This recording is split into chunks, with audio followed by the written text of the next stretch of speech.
Hello everyone, welcome in Tulika's world. Hope you guys are doing so well. Be safe, be happy. और चलिए शुरू करते हैं आज का पॉडकास्ट। तुलिका की कलम से लिखे गए उन चुनिंदा कविताओं में से एक जो मेरे दिल के बेहद करीब है और उम्मीद करती हूँ आपको ज़रूर पसंद आएगा। पसंद आए या ना आए, अपनी राय बेबाकी से ज़रूर रखिएगा। वो कहते हैं ना, दिल के जज्बात अगर पन्नों पर उतार दिए जाएं तो कहीं ना कहीं किसी के काम आ जाते हैं। बस इसी सोच के साथ शुरू करती हूँ मैं आज का पॉडकास्ट और इसका शीर्षक है मैं नारी हूँ। मैं नारी हूँ। कहते हैं मैं भगवान की सबसे सुंदर रचना हूँ। मैं जननी, मैं अर्धांगिनी, मैं त्याग और बलिदान की मूर्त हूँ। मैं नारी हूँ। मैं समाज की मर्यादा, संस्कार और सम्मान को अपने कंधों पर रखकर चलने वाली अकेली राही हूँ। मैं समाज की मर्यादा, संस्कार और सम्मान को अपने कंधों पर रखकर चलने वाली अकेली राही हूँ। मैं नारी हूँ। मेरे सम्मान पर बेशक कोई प्रहार करे, मेरे सम्मान पर बेशक कोई प्रहार करे, लेकिन सवालों की जंजीरों में जकड़ दी जाती हूँ। मैं नारी हूँ। मेरी ख्वाहिशें अगर पंख फैलाने लगे, मेरी ख्वाहिशें अगर पंख फैलाने लगे तो मैं उस दकियानूसी समाज की मुख्य धारा से अलग कर दी जाती हूँ, क्योंकि मैं नारी हूँ। मेरे पहनावे से, ज़रा रुकिए, मेरी उम्र कोई भी हो, लेकिन मेरे पहनावे से समाज बदचलन हो जाता है, मजबूर हो जाता है। उनके बस में उनका ही ईमान और धर्म नहीं रह जाता है। और फिर मैं जला दी जाती हूँ, कभी माचिस से, तो कभी नज़रों से, तो कभी तीखी बातों से। वजह बस इतनी सी है कि मैं नारी हूँ। मगर अब बस बहुत हुआ।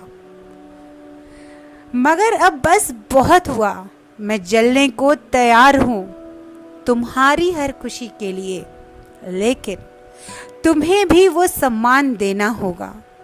मैं त्याग करने के लिए तैयार हूँ, लेकिन तुम्हें उस काबिल बनना होगा। मैं समाज की इज्जत, मर्यादा और संस्कार का टोकरा भी ढोने को तैयार हूँ, लेकिन तुम्हें साथ साथ चलना होगा। मैं अपनी सुरक्षा खुद कर सकती हूँ। सुनो, मैं अपनी सुरक्षा खुद कर सकती हूँ, लेकिन हालात पड़ने पर तुम्हें मुझसे सबूत मांगने का ख्याल भी दिल से निकालना होगा, क्योंकि मैं आज की नारी हूँ। अपने इश्क के लिए अगर कुर्बान होना जानती हूँ, तो अपने सम्मान के लिए उसी इश्क को फनाह करना भी जानती हूँ। मैं आज की नारी हूँ। बेहतर होगा तुम हमारे साथ कदम से कदम मिलाकर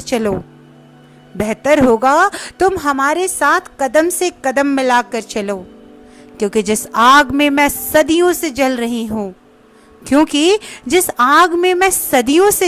हूँ, उस आग की तपिश अब तुम तक भी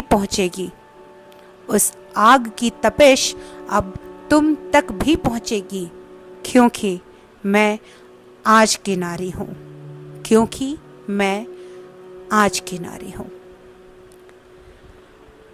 इस कविता को सुनने के बाद आपकी अपनी राय होगी, अपने ख्याल होंगे, अपने कुछ पुराने अनुभव होंगे। उस बिना पे आप इस कविता को जज जरूर करेंगे, मैं भी करती हूँ। लेकिन इस कविता को सुनने के बाद सिर्फ इसलिए मत जज कीजिएगा कि एक औरत पे लिखी गई है और एक औरत ने कही है। सही गलत से ऊपर उठ कर के एक बार सोचिएगा, क्या जिस समाज की परिकल्पना, जिस समाज की संरचना हमारे पूर्वजों ने की थी, क्या ये वही समाज है? टीवी, अखबार, झंडों और पोस्टर्स पे और सोशल मीडिया पे समानता का अधिकार हम रोज पढ़ते हैं, लेकिन क्या वो एक्चुअली सोसाइटी में सस्टेन करता है? जवाब आपको भी पता है। तो पहले एक साथ मिलकर मुख्य धारा में आइए, सबको सबकी जगह दीजिए, और फिर हमें आपके आगे लाइन लगाने की ज़रूरत नहीं पड़ेगी, हमें आपसे पहले कोई चीज़ मांगने की ज़रूरत नहीं पड़ेगी। जो जितना काबिल होगा वो उतना हासिल करेगा। अपनी राय ज़रूर रखिएगा, और अगर पसंद आए तो दूसरों के साथ शेयर भी ज़रूर कीजिएगा। और हाँ, हमेशा खुश रहिएगा, हमेशा खुश रहिएगा। राधे राधे, राधे राधे, राधे राधे।